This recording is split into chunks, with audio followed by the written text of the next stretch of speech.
Now, with 650 days to go until the Commonwealth Games begin in Birmingham, organisers have released the day-by-day timetable for the 2022 event. With more women's and para-sports than ever before, it's hoped the Games will bring tens of thousands of visitors to Birmingham, spending millions of pounds while they're here. Andy Bevan has been looking over the schedule. 7 days of athletics, 8 days of cricket and gymnastics, and 11 days of swimming and diving. Just part of the schedule for the Birmingham 2022 Commonwealth Games, which has been unveiled today. Things will open and close with lavish ceremonies at the city's refurbished Alexander Stadium, which will also host athletics and para-athletics. The first day of sporting competition will see the debut of the newly built Sandwell Aquatics Centre in Smethwick. The site of Birmingham's old wholesale markets will be turned into courts for beach volleyball, as well as 3-on-3 basketball and wheelchair basketball. And the NEC near Solihull will host 5 sports and para-sports, including boxing, badminton and weightlifting.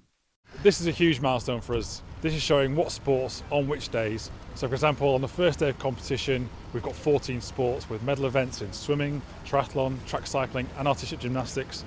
So potentially great chance of medal success for the home nations.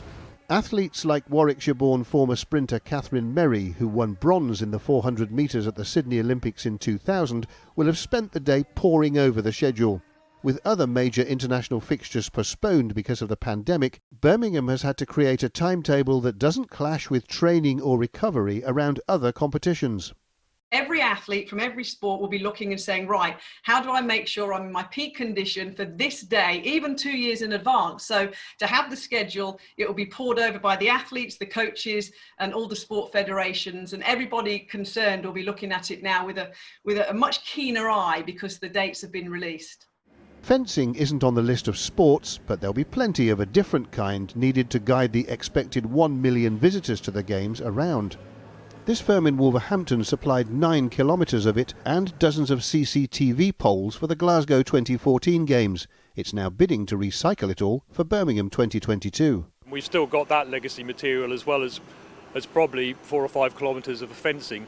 So the opportunity to reuse that and the carbon savings associated with that would be great, and it'd be lovely to see the materials reused. The Games will open on the 28th of July 2022 and close on the 8th of August. Andy Bevan, ITV News.